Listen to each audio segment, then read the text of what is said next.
بسم اللہ الرحمن الرحیم۔ السلام علیکم۔ 9 بردرز ٹی وی، رابع اقبال کچھ انٹرنیشنل خبروں کے ساتھ۔ سامعین، سب سے پہلے آپ ہمارا چینل سبسکرائب کر لیں تاکہ ہماری ہر نئی آنے والی ویڈیو آپ کو بر وقت موصول ہو سکے۔ اب چلتے ہیں خبروں کی طرف۔ دنیا بھر میں کرونا وائرس سے متاثرہ افراد کی تعداد 48 لاکھ سے زائد ہو چکی ہے اور اموات کی تعداد 3,18,000 سے تجاوز کر گئی ہے، جبکہ صحت یاب ہونے والے افراد کی تعداد 19 لاکھ سے زائد ہے۔ انڈیا میں متاثرین کی تعداد 1 لاکھ سے بڑھ گئی ہے۔ مقامی میڈیا اسے ایک بہت بڑا چیلنج قرار دے رہی ہے۔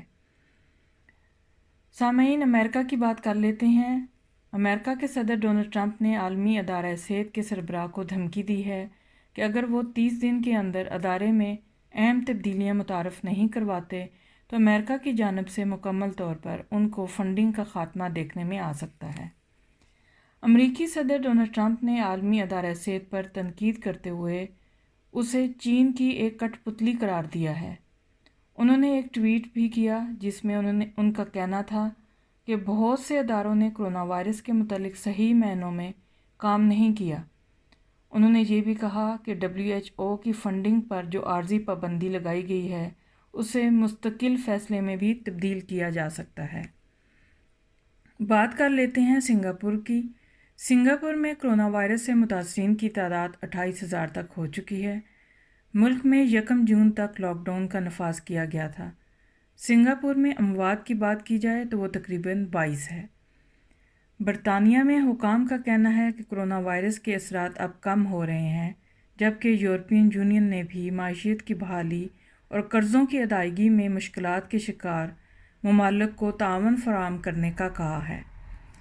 برطانیہ کی حکومت کا کہنا ہے کہ اب کرونا وائرس سے متاثرین کی تعداد میں کمی ہوتی جا رہی ہے، جو کہ ایک خوش آئند بات ہے، لیکن یہ کہنا ابھی قبل از وقت ہوگا کہ زندگی پہلے جیسی معمول پر آ جائے گی۔ برطانیہ کی حکومت کا کہنا ہے کہ ماہرین کے مطابق ہمیں ابھی ایک لمبے عرصے تک کرونا وائرس کے ساتھ ہی جینا ہوگا۔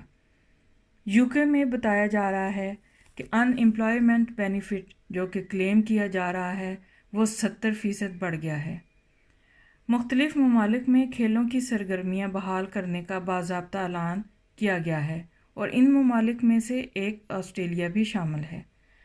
آسٹریلیا کے حکام کا کہنا ہے کہ رگبی سیزن کا آغاز جولائی سے شروع کیا جا سکتا ہے۔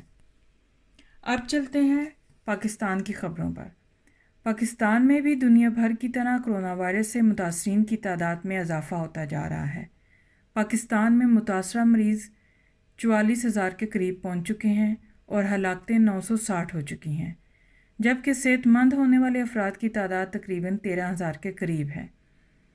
پاکستان کے دارالحکومت اسلام آباد میں کرونا وائرس سے متاثر ہونے والے افراد کی تعداد 1,000 سے تجاوز کر گئی ہیں۔ سامعین، پاکستان میں 20 مئی بروز بدھ سے عید کے لیے 30 ٹرینیں چلائی جا رہی ہیں اور کہا جا رہا ہے کہ ٹرینوں کی ٹکٹوں کی بکنگ صرف آن لائن کی جا سکے گی۔ سامعین، احمدیہ جماعت کی طرف سے ایک خبر۔ ہمارے نمائندے کے مطابق احمدیہ جماعت کے لوگ دنیا بھر میں عوام الناس کے لیے اپنی خدمات پیش کر رہے ہیں۔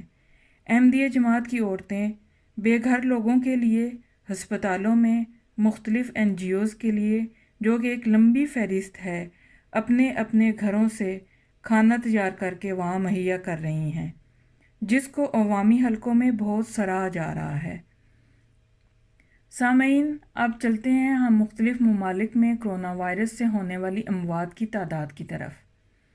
امریکہ میں تقریباً 90,700، UK میں تقریباً 34,800، اٹلی میں تقریباً 32,007، جرمنی میں تقریباً 8,123، انڈیا میں 3,165، اسپین میں 27,709 اور پاکستان میں 940۔ سامعین، آج کے لیے اتنا ہی۔ 9 بردرز کی ٹیم کو اجازت دیجیے۔ اللہ حافظ۔